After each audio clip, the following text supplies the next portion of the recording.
So my name is Adam Criblez. I am a professor of history at Southeast Missouri State University in the Department of History and Anthropology. And for about 10 years, I was the director of the Center for Regional History. And in that time, got to learn a lot about the history of Cape Girardeau. And then after no longer being the director of the center, I was asked to research the history of Cape's Carnegie Library. And I jumped at the opportunity because growing up in Ohio, when I came to Cape a decade ago, I knew nothing about Cape Girardeau except that it was somewhere between Memphis and St. Louis. And so now I've really gotten to learn a lot about the community, and this is another one of those stories that I kind of learned as I went along and have driven by the old Carnegie Library 100 times before I ever thought anything about it, and had heard that it was a Carnegie Library, but researching it I found, of course, it's a very interesting and fun story. So we're going to start today by looking at the pre-library days. So the library itself, spoiler alert, is built in 1922, but it took several decades to get to that point. As you can imagine, building something like a public institution, like a library, didn't happen overnight. So Cape Girardeau, in around the turn of the century, was a growing community. You might recognize the man shown here at the bottom, Lewis Houck. This is a very famous portrait of him.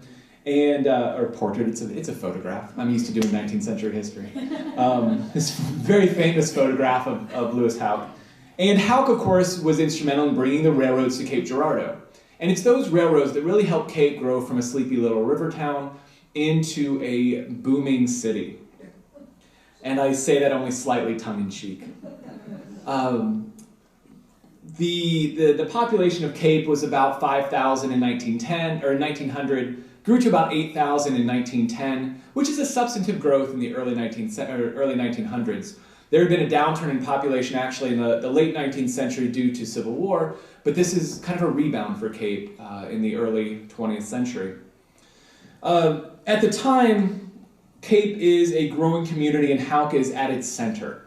In 1903, he is instrumental in the construction of Academic Hall, which is, of course, the second academic hall of its name in the location where it currently sits at Southeast Missouri State University. The first academic hall burned down in 1902, prompting the city to get better firefighting equipment. And in 1903, we see the construction of what was at the time the largest public building in the state. Houck's railroads were bringing people, goods, and services to Cape Girardeau. In fact, Lewis Houck was instrumental in first bringing about the idea of Cape having a library.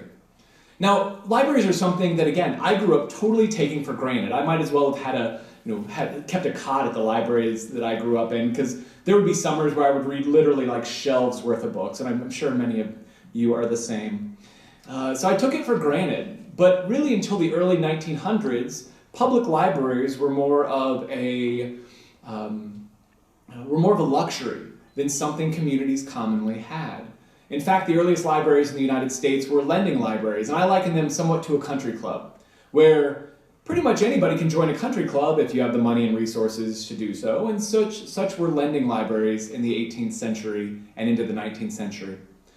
We really don't see a change in that until late in the 19th century, when there was a notion that, and this will come as a shock, education can help make better citizens. I know, right? So, if our rural neighbors don't know how to read and don't have access to educational materials, they might not know as much as if they had those resources. And so we start to see things like rural traveling libraries that literally are horse and wagon taking books to rural areas and distributing them and making sure they take good notes as to who checked out what. And we also see things like the Women's Christian Temperance Union create libraries as an alternative to the saloon, figuring that if they can't stop men from drinking, maybe they can at least read a book every once in a while. So Lewis Houck is bringing this idea to Cape Girardeau in the early 1900s. He offered to build a public library for the city in 1901 or 1902 if the city would agree to a tax to support its annual upkeep. The citizens voted to support it, but at the time, Cape was already maxed out on its tax rate. And the citizens of Cape, the bylaws of the city, in fact, said that they couldn't raise taxes past the amount that they were already levying.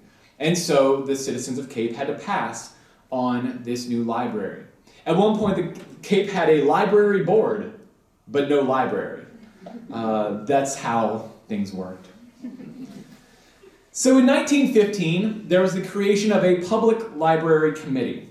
Now this is taking place in an important era in American history known as the Progressive Era. This is an era in the first 20 years or so of the 20th century in which people around the country want a more moral and upstanding citizenry. Ways that they can do that include resisting government corruption. This is the era of Tammany Hall and the boss systems across the country, the Pendergast Ring in Kansas City.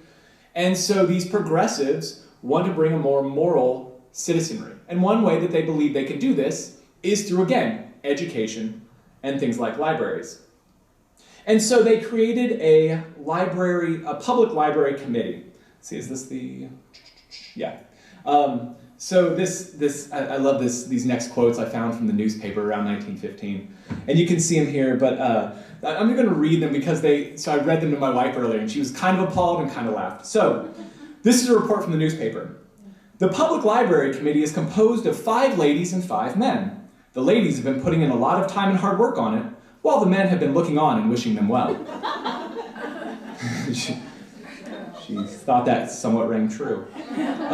But however, in order to kind of, again, the ultimate backhanded compliment, because these are, again, men running the newspaper, this is the first time the ladies of Cape Girardeau have ever made an effort to provide such an institution for the city. Usually, the men are called upon to help in such undertakings, and then eventually the men are left to run the thing. But in this case, the women have been doing the whole thing. Again, these are, again, backhanded compliments if there ever were them. So what Cape had at the time was what they considered a small public library. This was a reading room of sorts started by campfire girls and maintained by voluntary subscriptions. It was called the Cape Girardeau Free Library and Reading Room, and it was located in what's called the Elegud building at the corner of Spanish and Themis. So across the street from where the bar is located. It's great that I'm giving you bar references. But anyway, y'all know where the bar is, even if you aren't going to admit it. So that's where this initial reading room was located. But it was growing in popularity, and so there was a movement to have a more permanent structure rather than just this informal reading room. Children from poor families were especially utilizing the facility. But the cost of $60 per month for upkeep was growing substantial, especially because this wasn't something that was taxed. These were people voluntarily paying month to month. And what started with initial enthusiasm slowly began to wane, where support went from $75 a month total to then $70 to $65 to $60. And I can see nodding for people that have been involved in any civic organization, in which initial support and enthusiasm slowly starts to ebb away. So what were they reading? This reading room staffed or housed all of the popular books of the era. Anne of the Island, which was the 3rd book in the Anne of Green Gables series. Franz Kafka's The Metamorphosis, for some light reading. Sherlock Holmes, The Valley of Fear. The Scarecrow of Oz, which was the 9th book in Frank L. Baum's Wizard of Oz series. They also read magazines like Tip Top Weekly, where they read about characters like Frank Merriwell. Merriwell was a fictional character who was an all-American at everything. He was a collegiate athlete at Yale, and he excelled in rowing, and you name the sport, Frank Merriwell was amazing at it, and in addition, he was a good Christian gentleman the entire time while doing this. He was intended to be a good role model, and so some kids liked it, others preferred Tarzan, which was a similarly popular reading. One issue that they had with this free reading room was that it was hard to staff. It was volunteer basis, and so again, staffing it was irregular. People that had full-time jobs had a difficult time staffing. So after the announcement that a Carnegie library was coming, this free reading room kind of slowly died away. It moved to the Elks building for a while before disappearing. So the movement really to create a library in Cape was created by what's called the Women's Council of Clubs. So in Cape Girardeau in the early 1900s, there were a number of women's clubs. Clubs open to women, they were social clubs. Many of them had these progressive era notions of trying to help those who were less fortunate. And so they would, for example, help educate people that were in low, in circumstances of poverty or low income. They would raise money for orphans, and these sorts of things were very common. And so in 1916, representatives from all of these different clubs in Cape decided to create what was called the Women's Council of Clubs. It was like if you imagine your own club that you belong to, Lions Club, Rotary, whatever, sending a couple representatives to this almost executive committee of women's clubs of Cape. They met and they considered what was the city's greatest need. Almost unanimously, they decided that it was a public library. At the time, there was really two ways to build a library. One was to raise funds within the community and to build a library and to tax the community itself to support it. But libraries at the time were expensive. And so the other option was to petition the Carnegie Corporation. The Carnegie Foundation was, of course, the brainchild of Andrew Carnegie, a Scottish immigrant who became a very wealthy man, the wealthiest in the United States at one point. And with his US Steel created a monopoly. And I can almost guarantee that most of you who took an economics class at one point learned about the vertical monopolies of Andrew Carnegie. It's like the one thing I remember from 8th grade economics or 9th grade economics. I don't even remember what grade I took it in. But Carnegie created this vertical monopoly, and he also gave away a great deal of his fortune. When he was alive, one of the big emphases of the Carnegie Foundation was the building of public libraries. And so the Women's Council of Clubs decided that they were going to petition the Carnegie Foundation for funds to build a public library.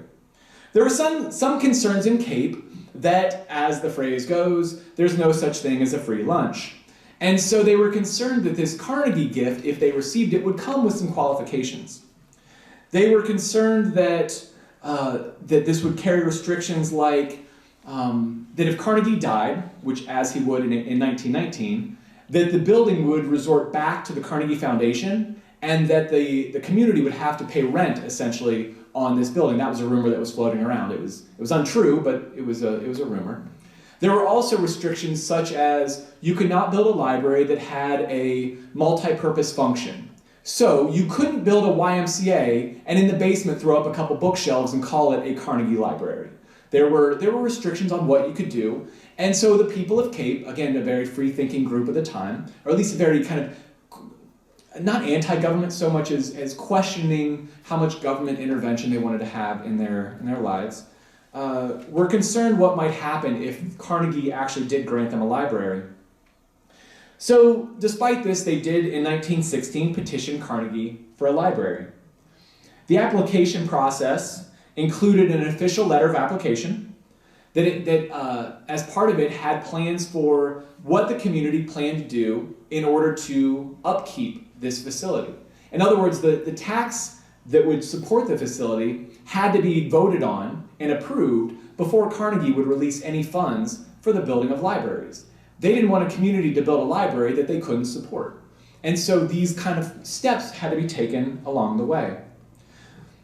After the application was submitted, the Carnegie Foundation would send representatives to places like Cape Girardeau to investigate the town's population, their institutions, businesses, growth potential. They wanted to see that this was a good, if not an investment, a good use of Carnegie Foundation resources. A letter and editorial writing campaign began almost immediately in the newspaper, supporting and encouraging their fellow citizens to support the building of a Carnegie Library. City Council, knowing that they couldn't enact a special tax because it was against the city's bylaws still, that would be changed, decided that they would dip into the general revenue fund to set aside a portion to support the upkeep of this library. The city, however, was deeply in debt, and lawyers insisted the library would not be able to be supported by the local community. And so they decided that, okay, in the meantime, kind of as a bridge, that they could raise enough subscriptions to support the library at least for several years until, hopefully, the city would be in a better financial position and could bear more brunt of the proposed tax. So in May of 1916, the Women's City Council, or the Women's Council of Clubs, held a meeting open to the community. More than 100 people gathered to listen to discussions. And with a few fellow faculty and retired faculty in the room, you'll appreciate this. Professor Benson from the Normal School, which would become Southeast Missouri State University, stood up and gave an impassioned lecture about why we desperately needed a library in Cape. He said, "Our boys don't read enough after they leave their high school. They don't read one book in a year." And all of you who have taught classes know that even if you assign them, that doesn't necessarily mean that they read them. And so because of Professor Benson and others like him, we see an outpouring of support from the community. About a dozen people at oral organizations pledged a substantial amount of money in order to fund kind of a seed fund for this library. The biggest donations were from Judge Benjamin Franklin Davis, a lawyer and common pleas judge, and Mrs. J.H. Himmelberger, the wife of the lumber company owner J.H. Himmelberger, who each pledged $500. And Mrs. L.B. Houck, so Lewis Houck's wife, pledged $200. So Judge Davis, and then again, it's 1915, so they refer to them as Mrs. Husband's name and Mrs. Husband's name. So Mrs. Houck and Mrs. Himmelberger were two leaders in the Women's Council of Clubs, and each pledged a substantial amount to the creation of this library. By October of 1916, they had raised about $5,000, and they sent their application to the Carnegie Foundation. By that point, the Carnegie Foundation was a well-established organization. In the course of their use as a library funding organization, they founded over 2,500 libraries in the United States, United Kingdom, Australia, and New Zealand. About 2/3 of these were built in the United States, 33 in Missouri alone. Cape actually had one of the last built in the state, and it was, I believe, the second to last. There's some questions about who was last and who, but Cape was one of the last built in the state. In fact, that was one of the pleas used by residents of Cape. They said, there's 30 other Carnegie libraries in Missouri, why not Cape? The foundation responded to the request from Cape Girardeau, pledging $20,000 to build a library in Cape. The Women's Club wanted more money. They wrote that they were disappointed that they would have to raise another $10,000 to pay for things like land, shelves, tables, and books.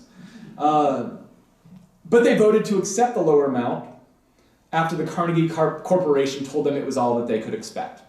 So in the fall of 1916, it looked like they would be moving forward to building a Carnegie Library in the near future. However, Europe had other plans. In 1917, of course, war breaks out, or we see war escalate in Europe, and the United States enter the war soon thereafter. With the United States at war, clearly the Carnegie Corporation isn't going to be investing resources into building these buildings. The effort is focused on the war. And so for several years, we see little movement forward in this hope for a Carnegie Library. Then we get to the Roaring Twenties. By 1920, President Coolidge is elected, kicking off the Roaring Twenties. The mayor of Cape is Mayor H.H. Haas. And Mayor Haas in early 1920 received a letter from the Carnegie Corporation that their allocation was about to be withdrawn. In other words, use it or lose it. The mayor said that his part in the matter would be to secure the aid of the Carnegie people, and then he was going to turn it over to the women of Cape to select the site and take charge of the activities, kind of putting it back in the court of this women's club that had started the movement 4 years earlier. And so in February of 1921, the Women's Council of Clubs met once again. By this point, the city's population had passed 10,000, and because of increased cost of construction, the women of Cape came back and said, instead of 25,000, we want 30,000. So they had already raised some money, of course. Carnegie had said 20,000, they were going to raise 5. Now they wanted 30 from Carnegie to try to make up that difference in upkeep costs and construction increases. So in July of 1921, after some back and forth, the Carnegie Foundation said, all right, we'll give you $25,000 if you can come up with $5,000 locally.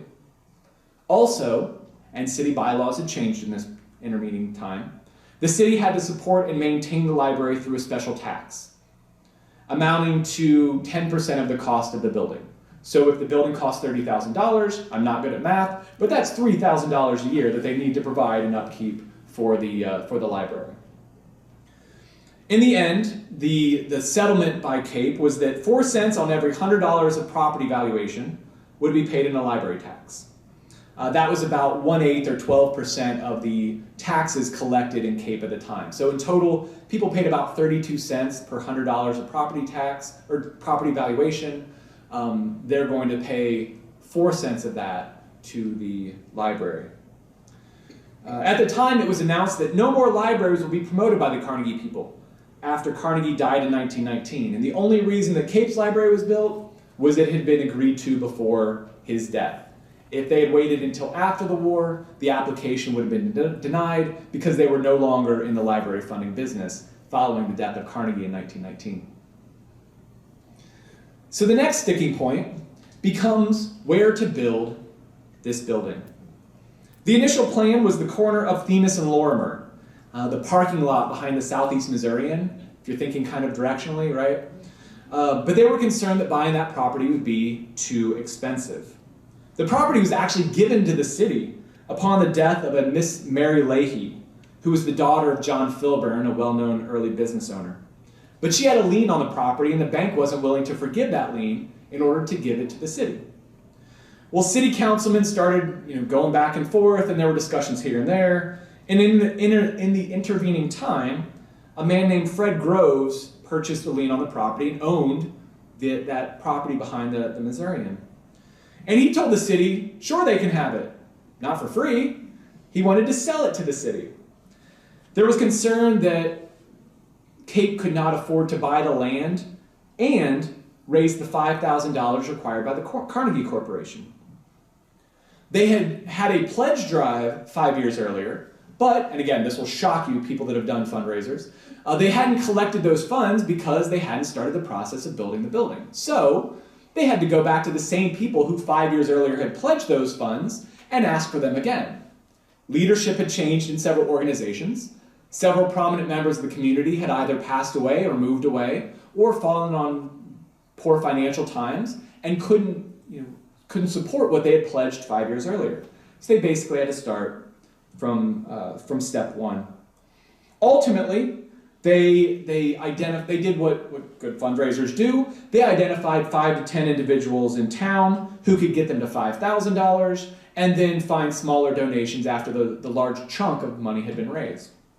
Ultimately, Cape students and teachers embarked on this effort. Students sold sandwiches to raise money, they did bake sales, and ultimately got to about $12,000 pledged so the Carnegie Corporation could say, all right, they've raised their $5,000, they've gone above and beyond that to help fill the building, and they've passed this tax. So now they can move forward. However, there's now a question of whether they can still afford this property across the street from the courthouse for building this Carnegie Library. The least favorable opinion was that they might have to build it in Courthouse Park. They might have to put it by the courthouse. No one wanted that, but that was kind of a fallback. A landscape engineer from St. Louis came out in April of 1921, a man named Henry Wright. He surveyed the property and said, oh yeah, the Lady property, that's the one behind the Missourian, it's far better. It could be set in Courthouse Park, but, quote, it would be a shame to place it there because of the unsightly back of the courthouse and the hill into which it would have to be built. In May of 1921, then, the city council, of course, announced that it would be built in Courthouse Park by a 5-4 vote of the library building committee. It would save them $5,000 to $7,000 to build it there on land that was at least didn't have to be purchased.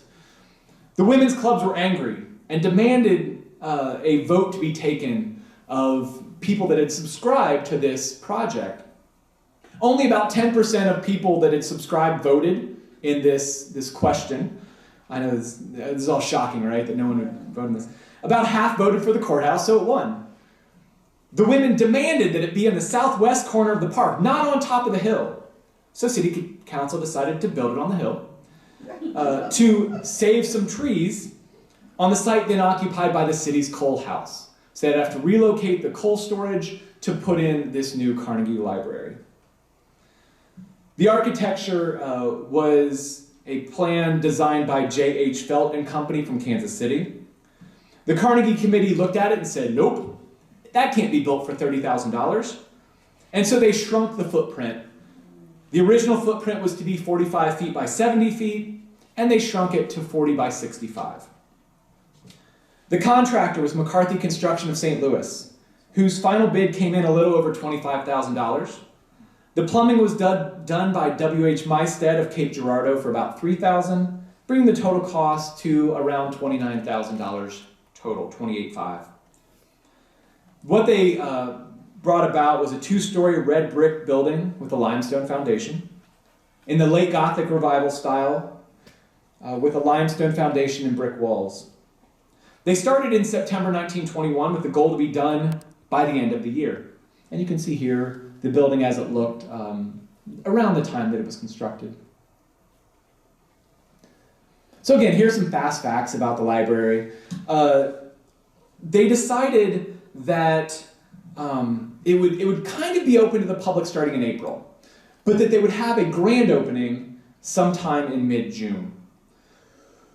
The opening included $4,700 worth of furnishings, including tables and desks and other equipment, including 10 book racks in light oak. There were 3,000 books. School children raised money so that there would be some magazines there, and local citizens gave more than 300 books to be added.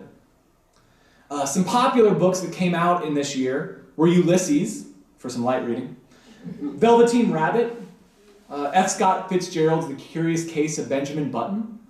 These were all popular books that came out as the library was being opened. Miss Sadie Kent, the librarian at the Teachers College, after whom Kent Library is named, made suggestions for the organization and selection of books. Miss Alma Schroeder, after whom Alma Schroeder Elementary is named, was in charge of arrangements for the opening of the library to the public on April 1st. They chose Miss Margaret Baugh as the first librarian to begin on May 1st, so it opened to the public on April 1st. They hired the librarian to start on May 1st, and then had the grand opening in June. So it's no wonder that we had a hard time kind of figuring out, when did this library open? Because there's multiple answers to that. There was a note in the newspaper that the reading room, the previous library, was closing, so if you still had books out, you needed to return them as soon as possible. Mayor James Barks opened the facility officially on June 15, 1922, presented the opening with punch and cake and the Central High School Orchestra. About 150 people attended. This was a later opening than they hoped because the building was delayed, the furnishings were delayed, and they found that, quote, these are their words, librarians don't grow on trees. Their hours of opening were Monday through Saturday, 9 to 9, and Sunday, 2:30 to 5. There was a late fine of 2 cents per day after the end of the 2-week checkout period, and they almost immediately started looking for an assistant for Miss Ball, because again, it was open 9 to 9, Monday through Saturday, and Sunday, 2:30 to 5. Ball lasted 2 years in the position, when her assistant, Miss Lenore Hafferty, replaced her, and by that point they had a new full-time assistant and 2 part-time assistants. There were four people working 75 hours each at the library instead of just one. The library grew quickly. In 1923, there were 38,000 checkouts. By 1928, 66,000. In 1922, they had 4,600 books. A decade later, they had 14,000. However, from the beginning, there was a dedicated effort to be selective in what books were assigned. They sought to exclude, quote, all cheap, vulgar, sensational, and morally bad books. Yes, they were banning books 100 years ago in the Cape Library. A footnote to this that is a far more difficult story to track down is another branch of the library. 6 years after the Cape Library opened downtown on the courthouse, the John C. Cobb branch was opened at the Cobb School. This was established at, quote, the Negro Public School with about 400 books. It was an auxiliary of the library. and the librarian there was Helen Oliver, who was also a teacher at that school. And so after school closed for the day, and on Saturday, she served as the librarian. So it was only open a few hours after school every day, and then on Saturdays. Okay, so here's, you can see on the right here, I think this is an interesting picture. So this is a checkout list, it gave a library card number or whatever. I love though on the right that it shows, I forget so I'm going to just step over here for a second. So this person moved to Michigan. So that was noted in the book that they moved to Michigan, so they no longer had use of their library card. But there are volumes of just page after page after page of the addresses and library card numbers and names of the individuals checking out books. Almost immediately, though, it seemed that this library would be too small. And almost from the day that it opened, the city outgrew what Cape needed. And so the addition, or adding on to the library, was first discussed in 1934, a little more than a decade after the library was finished.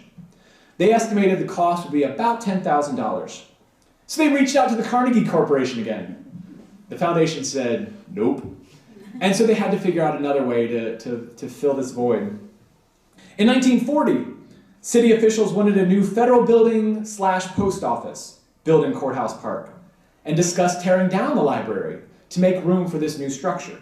Again, the library is 18 years old at this point.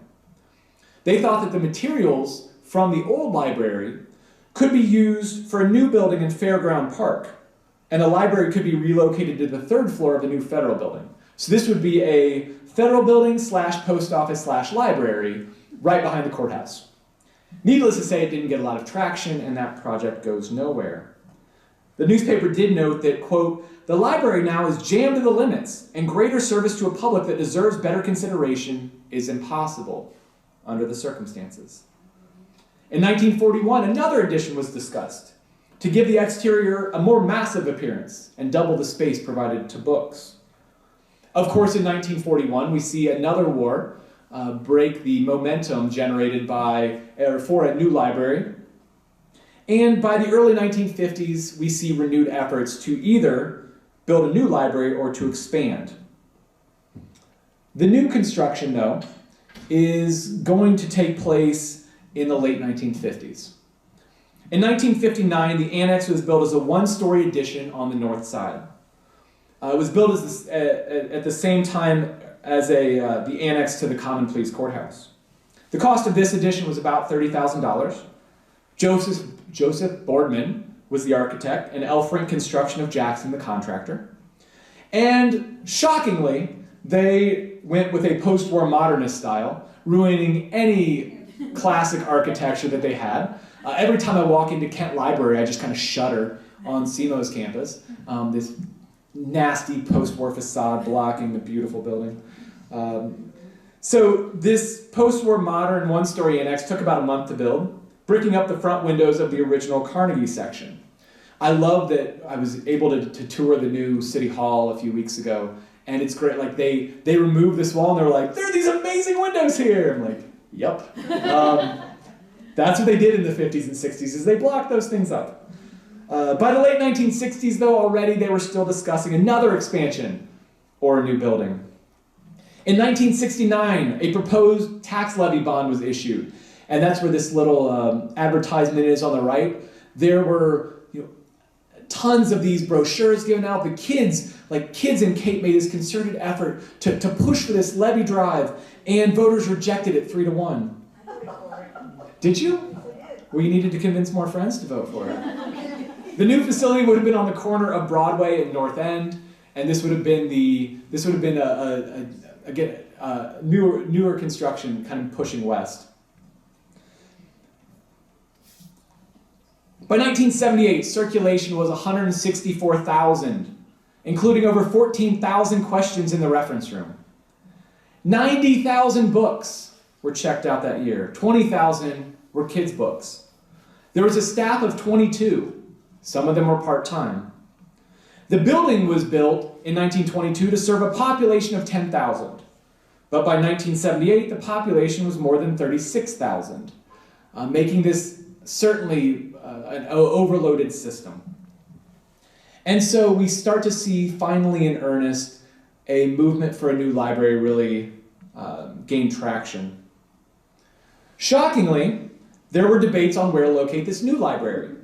But soon everything pointed to a location on Clark Street. When the old library had been built in 1922, Clark Street was far outside of city limits. It would have been on the far periphery of town. Instead, by 1978, it's in the middle of town, given the population moving farther west, in large part because of the interstate being constructed a decade earlier. This was originally part of the Charles Wolfers and Sons dairy farm. And one of the big arguments for building a library away from downtown was parking. Parking, which in 1922 had been far less of a concern around the courthouse, had become stifling by 1978. Finding a parking spot and going to the library was a nightmare when it was located in the rear of the court or behind the courthouse. This new library would have 70 spaces, which were far more than downtown street parking could afford patrons of the library. This building would be one story, helping with wheelchair access, and groundbreaking took place in March of 1979 on a $746,000 project, substantially more, of course, than they had paid in 1922. In April of 1979, Cape launched a fundraising campaign to furnish the new library. They realized pretty quickly that the steel shelving from the old library was set into concrete and rusting. Both are bad combinations for storing books. And so they decided we can't move them, and so we need new shelving, among other things, with this new library. 91,000 volumes had to be moved to the new library from the old, and you can see some of that happening here on the left. The large meeting room was in high demand from the beginning. It was booked months out from even before it was constructed, from civic organizations wanting to use the space. It was a rare instance of 100 or more people that could be fit in a room with no charge to use. There were questions, though, about what to do with the old library. The SEMO Council on the Arts and the Southeast Missouri Museum Incorporated wanted it to be turned into a museum and an arts center. The problem was that this organization, or these organizations, had $0. And so they wanted the city to pay for the upkeep, not only maintaining the property, but also things like electric and water, and the city demurred. And so it almost immediately transitioned, let me see, this is the library today. It almost immediately transitioned into a space for offices for the courthouse and was renamed the Common Pleas Courthouse Annex. County nursing services moved in, and over the intervening decades, it slowly degraded and deteriorated as little attention was paid it, and it just became kind of an afterthought. When I moved here in 2012, it was one of the buildings, needless to say, it was not one of the buildings that Dr. Stephen Hoffman showed me on my tour of Cape Girardeau. We did not drive behind the courthouse, and he did not point out the annex of the courthouse and mention that it was a Carnegie library at one time. In 2018, it was added to the city's endangered building list by the Cape Girardeau Historic Preservation Commission. And it seemed as though it was going to be an eyesore that eventually just was torn down or fell into such disrepair that it just fell down. But in 2022, it reopened as part of the new City Hall, linked to the courthouse by an addition that lightly touches both structures. And going in, it's amazing. You can see, lightly touches is actually appropriate. I mean, it barely connects to the buildings. There's a breeze when you walk between these hallways because the buildings are so lightly connected. I do love also that there are 5 elevator floors for a 2-story buildings. Because there's so many different variations in level, that there's 5 elevator buttons for 2-story. I'm not a math guy, I mentioned that. But that seems like more than you probably need for 2-story buildings. But because of the elevation differences, it's required. So it's exciting that as I was working on this project, I was able to tour the new City Hall and to see what's become of this Carnegie Library. Something that 100 years ago was seen as revolutionary and forward-thinking has now been reintegrated into Cape's landscape. And that's pretty exciting for me as a lover of historic preservation and public history, but also I think kind of a fitting year for this to be done as well, the 100th anniversary of the founding of a public library in Cape Girardeau, that it would be reopened anew and utilized in this way. I am open to any questions you guys might have about Cape's Carnegie Library. I'll say real quick. Yeah. Phil Penzel Construction did that. He's a cousin, but anyway, he told us that there's 11 feet difference in elevation between the Carnegie Library and the Common Pleas, even though it looked like it. Sure. And that's why we've got this crazy elevator. Well, and if you walk through, I mean, there are legitimate stairways between, the first floor of this building and the first floor of that. So. You also mentioned the Fairgrounds Park. Mm-hmm. That's Capitol Hall. Right. Yeah, Fairgrounds Park was Capitol Hall. Arena Yeah, right. Yeah, Arena didn't exist yet until they moved the fairgrounds there. Right. The fairgrounds at the time were at Capitol Hall. Right. So the Carnegie Foundation doesn't have anything to do with their libraries anymore. No, the Carnegie Foundation simply was a revenue or a granting institution. So they granted the library, and as long as it was maintained by the community, they didn't have any continued interest in it. They just wanted to make sure it was built under. They review the building floor plans and blueprints and everything to approve it, and then they just made sure there was a tax there to maintain, and then they kind of stepped away. Especially after Andrew Carnegie dies in 1919, because he was the one that really spearheaded that effort to build libraries. So, yeah. Was there any design consistency from library to library? There were some similarities, but in Cape's case, they hired a firm to draw up blueprints. There was it wasn't like they had Carnegie didn't send you like a Sears Roebuck catalog of blueprints and you chose which one you wanted. They left it to the individual communities, and in some cases, if you look at Carnegie libraries, in some cases many of them are built using locally available stone or brick, and so the Carnegie libraries all kind of have not only a different design element, but also different building materials depending on where they're at. So. I've lived in other communities that had Carnegie libraries, Sure. and they were way bigger. Oh yeah. Many of them are far bigger, especially bigger communities, obviously. Yeah, from what I understand and what I read, Cape's was a kind of mid-sized library. There weren't a lot that were substantially smaller, but there were a lot that were substantially larger. So, yeah. Yes, Augusta. I have a quick aside on behalf of the Historic Preservation Commission. If you didn't get to tour the buildings when they had their grand tour, we are doing another tour in May. I believe it's May 9th. But we're going to walk through the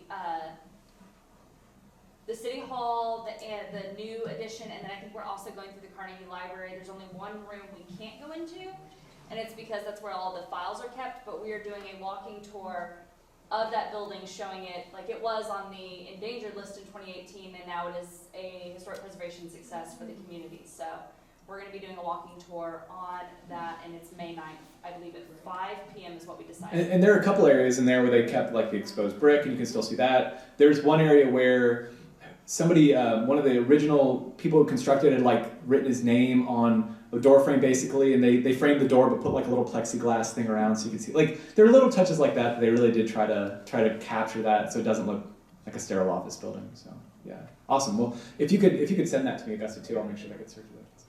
Yes. Where did you find most of the information? I mean, there must have been multiple sources, but I'm just really curious how many were local and how many were through the Carnegie Foundation. Yeah, I didn't. Very little was Carnegie Foundation. So the library has some scrapbooks and stuff that was really helpful. Not especially well organized. Like that wasn't. And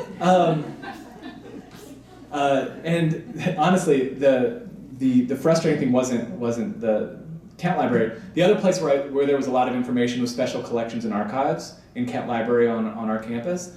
And that had what infuriates me as a researcher, which are newspaper articles that are fantastic, with no date or what newspaper they came from, right? So some of these you'll notice have, let me see if I go back to some of the libraries, like occasionally you'll see like the handwritten date on it.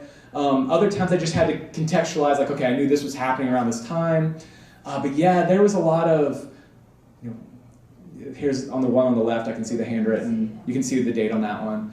But yeah, Special Collections and Archives at Kent Library had a great scrapbook, and the library here, a couple boxes of research, and like the checkout logs that had all the names and dates, like there were pages and pages and pages, books of those. So I just took a couple pictures of ones that were interesting. But yeah, those two places are really all the research I needed to do. I did look at so the county courthouse is on the National Register of Historic Places. And in fact, one of our former graduate students had done the workup for a National Register nomination for the Carnegie Library, but both were pretty basic, and they were very architecturally based. And because the Carnegie Library was not exceptional architecturally, it wasn't added to the. But the National Register nomination for the courthouse did include some information, mostly about dates, like when the annex was built, at what cost, the technical stuff for it. But this library and Kent Library had all the stuff we needed for it. So yeah. During that, did you ever? I'm not from here, so I don't. Me neither. Know a lot of the history of it. But were there any photographs from the inside? Not that I could find. My guess is that there were photographs in the newspapers, right, in the early 20s, but the articles that I found were by and large just the written part. Yeah. So yeah, I couldn't find any good images of the inside that I didn't include on here. So. I used to go in there and check out books. I remember when it looked like that. Oh, yeah. In the 1940s, the lady that ran that place wouldn't let you take a picture in it. Really? Okay. That could be part of the reason too why there aren't many photographs. What was her name? Miss Kempe? Paula Kempe? There was, Miss Kempe was There was one a of Mary them. Mary Kempe. Mary Kempe. Mary Kempe, yeah, okay, right, she ran a tight ship. And I remember. Well, she had to if you get rascals around there. I don't know. The children's library was down, so Tom, do you remember that? We Yeah. were downstairs. The Kearney girls were librarians in England. Who? The Kearney girls, there was 3 or 4 of them that acted as librarians back in that lower area for the kids. One question, when they repurposed the library back in the 80s, a question came up. Someone said that when the grant was given by the Carnegie Foundation to build the building, that there was a caveat in the agreement that the building will always, in infinity perpetuity, be always used as a library. And then somehow that kind of was, I don't know what the word is, but. Circumvented?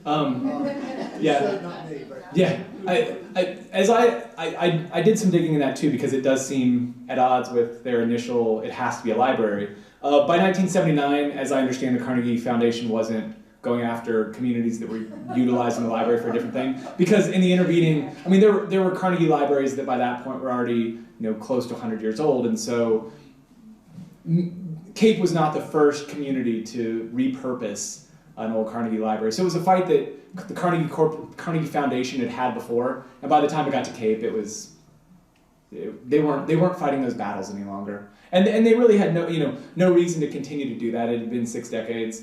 Like that's a good amount of time for a library to survive. But yeah, that it technically was breaking the agreement with the Carnegie Foundation in '79 when they did that. Well, thank you guys so much for coming out and listening to the library talk. I'll be up here after if you have other questions, and thanks again.